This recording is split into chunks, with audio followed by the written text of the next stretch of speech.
Hello everyone, this is the Waves review video in lieu of your Waves test coming up. This here is the Waves review packet that you guys should have gotten in class. This will be your homework due on the very test day. So that means 5th and 7th period, that is Wednesday, and for 1st and 3rd, that is Thursday. And let's begin. One of the earliest things we've talked about is transverse and longitudinal waves. So waves, they propagate in two different ways, and it's either transverse or a longitudinal wave. Transverse waves we typically represent like a sine wave you would probably see in trig, like this. Whereas a longitudinal wave will be represented with these vertical lines.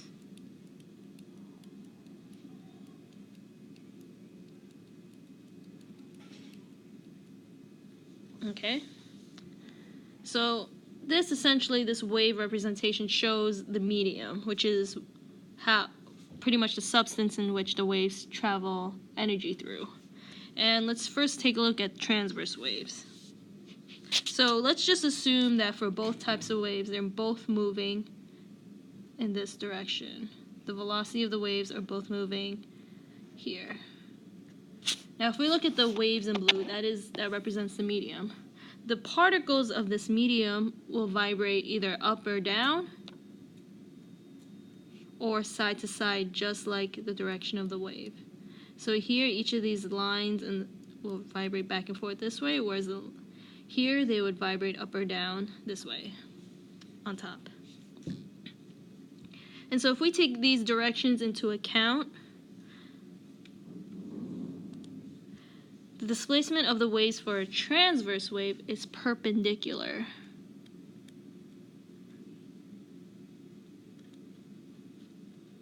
to the direction of the propagation of the wave. So the propagation of the wave is moving left or right, but the displacement of the medium is going up and down. So these two things make a 90-degree angle here and here. That's a 90-degree angle, so therefore they're perpendicular. For the longitudinal wave, these are parallel to each other.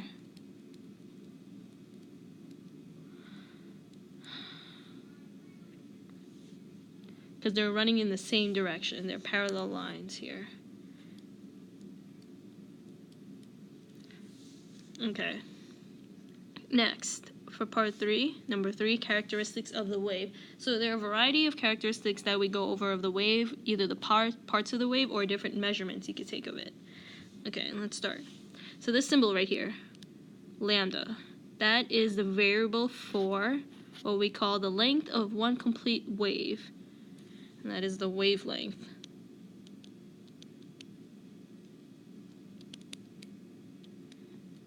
Okay, you can measure it from crest to crest, or two other ways. Trough to trough,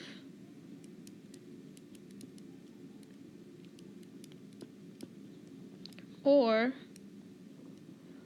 two identical points on a wave.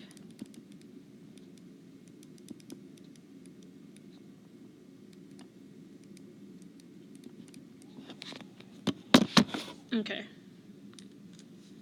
Next. Frequency is the number of cycles per second. The period is the opposite of that. It's the number of seconds. Whoopsies. Per cycle. The number of seconds it takes to complete one full wave cycle, whereas frequency is the number of wave cycles that happen in 1 second. So a high frequency would be a lot of waves are passing through a certain point in 1 second, whereas something with a high period means it takes a lot of time to complete that one full wave cycle. Okay? Amplitude. Amplitude is the distance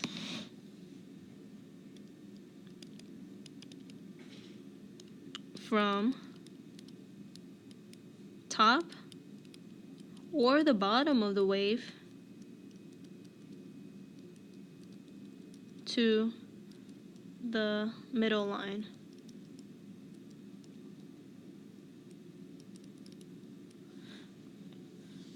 Okay. The crest is highest point on a wave.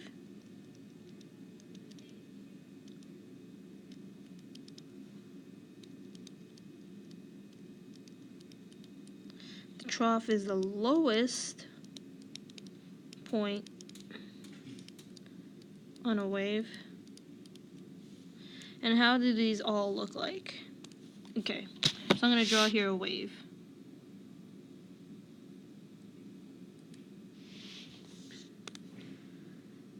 These are the crests. These are the troughs. The amplitude.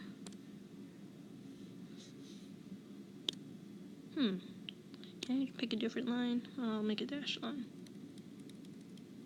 So this dashed line represents our equilibrium line. Okay. So the amplitude measures that distance from the top to the bottom. Top to the middle, or the bottom to the middle. So both of these here are amplitudes. The antinode. Oh wait, before we even get to the antinodes and nodes, let's actually also talk about the wavelength. Alright. So one example of wavelength can be this. Crest to crest, trough to trough, or two identical points on a wave cycle, like this.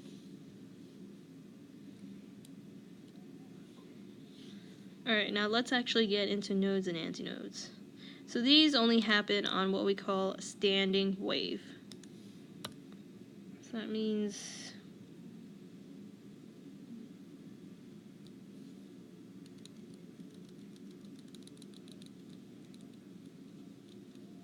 so this here shows a standing wave where it kind of shows the patterns like this.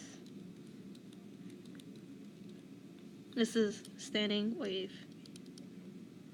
And the two main parts of the standing wave are the nodes and the antinodes. So these antinodes, well, we'll start actually with the nodes. I'm going to circle these in red. These are the nodes. The antinodes, I'm going to dash them up in green. So the nodes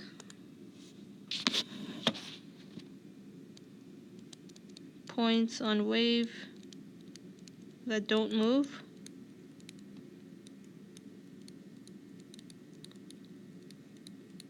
And the antinodes are points or places of maximum displacement on a wave.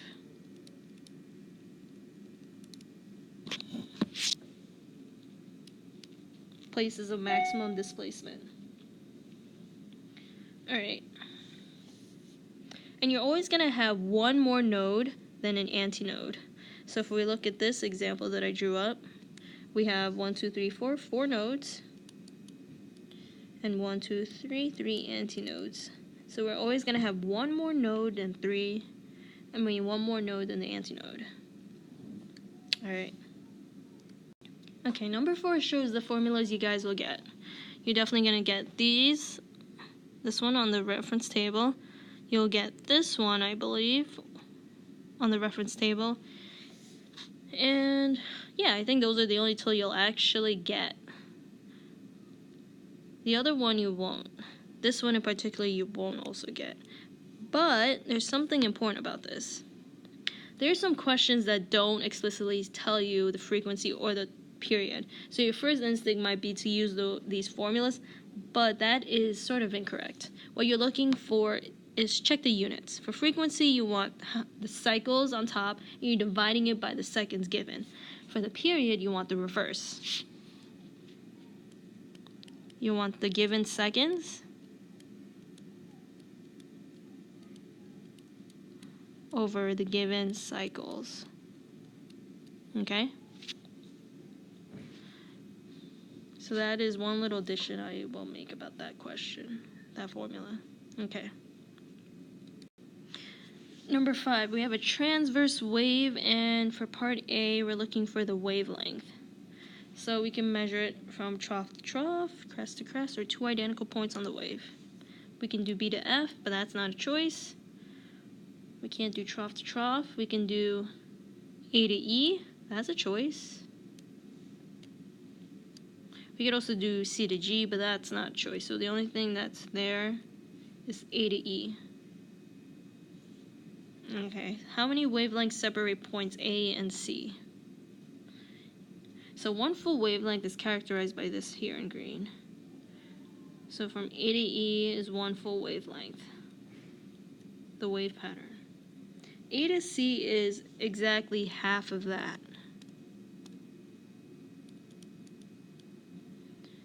How many wavelengths separate B and F? That's one full wave. How many wavelengths separates A and G? So in addition to from A to E, we have this little part from E to G. That's 1 and then a half.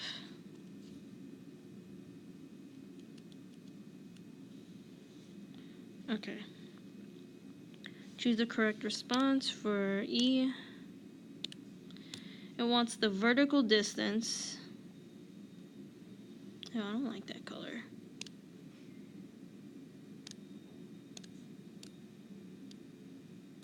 It makes it faded. I don't like that. Let's not use the highlighter. Alright. The vertical distance between points B and C. So B and C is this segment, but we want the vertical part of it. That is the wave's amplitude from the top, the crest at B, to the middle line, which is where C is on top of. Alright? Good. Alright, so number 6 says the picture to the right shows a sound wave traveling through air at STP. This is a keyword here. I'm gonna, oopsies. I'm just gonna underline it right here. So sound waves, because it's a longitudinal wave, it's represented like this. Once again, this is a longitudinal wave, guys. Because it's a sound wave, you have to represent it like that. Okay. A, the distance between which 2 points corresponds to one wavelength. So we need to analyze this picture here and see which of these look like 2 identical points on a wave. So this here, I'm going to circle. They look like 2 parts of a wave that look identical in phases.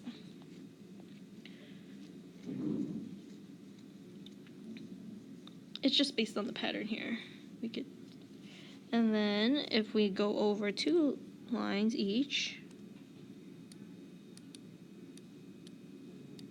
here we have points A and C that look like they're on 2 identical points. So therefore, that's one full wavelength. Alright, if this wave is moving with a frequency of 662 hertz, what is the distance between points A and C? So the distance between points A and C is a wavelength. They gave us the frequency F, and if you look here, the sound wave traveling through air at STP, that is a velocity that they gave us. Not explicitly, but implied. So we can use this formula.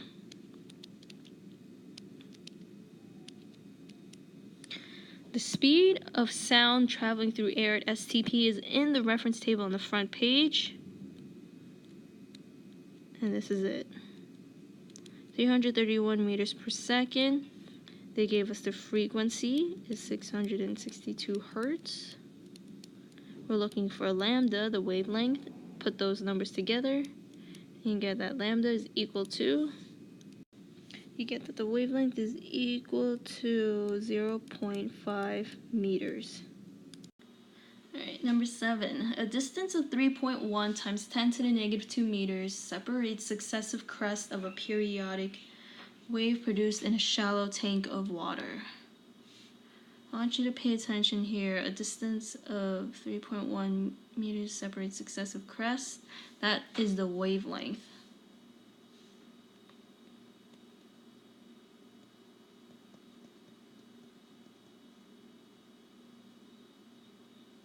Okay, and if a crest passes a point in the tank every 8.0 times 10 to the negative 5 seconds, that's our period. We're looking for the speed. We can use this equation. Actually, my mistake. We're going to do lambda over t. We don't have frequency, but they did give us the period. Plug it in.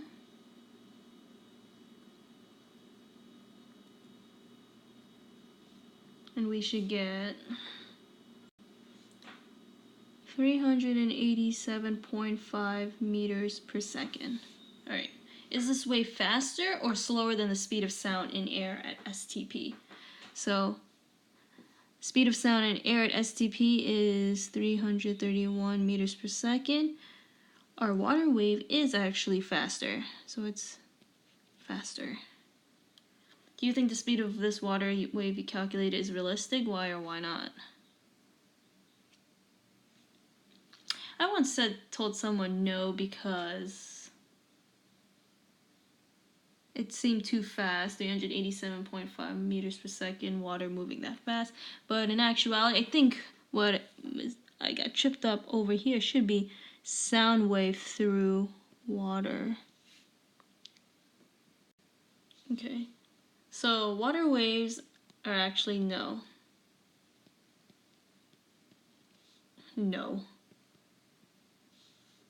But if we're sound waves in water,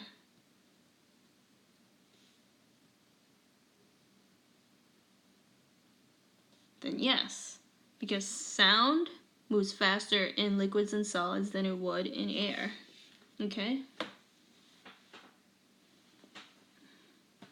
Can you just imagine an ocean wave moving with that speed? It would like destroy cities, in my opinion. Okay, number 8. A series of ocean waves pass the end of a pier you are fishing from. Since fish do not seem to be interested in your bait at the moment, how sad. You decide to pass the time by determining the properties of the waves as they pass the end of the pier. Now that's sadder. Okay, you notice that in 45 seconds, 4 wave crests pass under you at the end of the pier. You also notice that the crests are 9 meters apart, blah, blah, blah, blah. Okay, what is the frequency of the ocean waves passing under the pier? Okay, frequency. Did they give us the period? No. But they did say in 45 seconds, 4 waves pass. All right. So we have 45 seconds and 4 waves. For frequency, you're looking for waves or cycles over seconds. So we're going to do 4 waves, 4 cycles over 45 seconds. Because we're looking for the number of waves that happen in 1 second. So 4 divided by 45 is 0.089 hertz. Okay? And part B, what is the velocity of the waves that are moving under the pier? Okay, so they did tell us this is the wavelength, 9 meters. Our frequency is 0.089 hertz. So V is equal to F lambda. Multiply the two numbers together, and you get 0.8 meters per second. Okay. Alright, so we zoomed in a lot on number 9 and 10 on the bottom of page 2. And it talks about the 2 types of interferences. So interferences happen when you have waves that are going to come in together at opposite directions, and something's going to happen to their amplitudes. So something happens, and there are 2 types, constructive and destructive. Let's start with number 9. Oopsies. Alright. So constructive interference, we add up their amplitudes.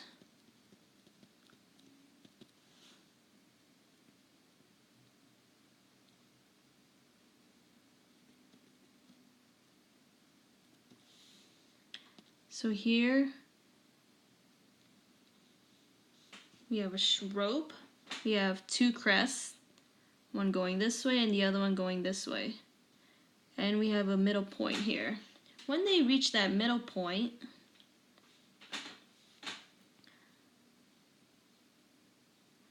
their amplitudes are going to add up above that middle point, and then they're going to go back their separate ways.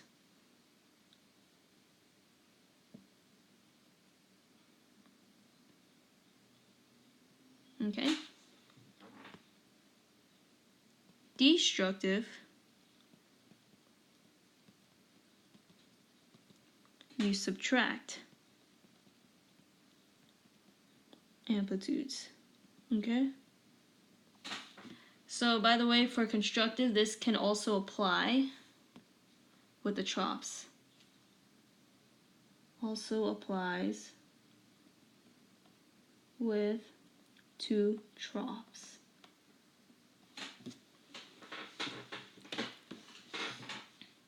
Okay. So destructive interference, we have a crest and we have a trough.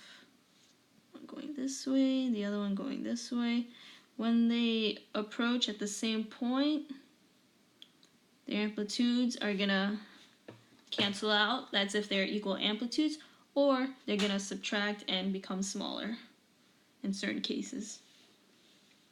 Okay? And they go back their separate ways. Okay, so oopsies. So we'll start with a trough here at the middle point. Okay.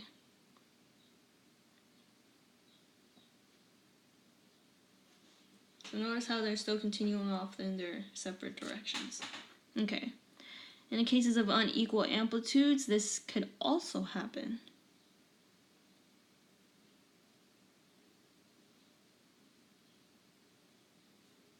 And then it would become like this.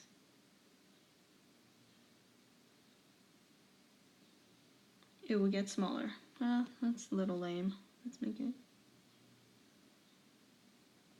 Okay.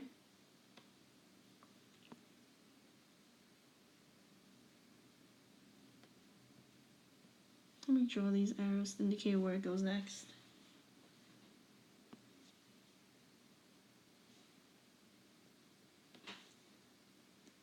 Okay. So that is what happens in both constructive and destructive interferences. And that's it for part 1 of this review.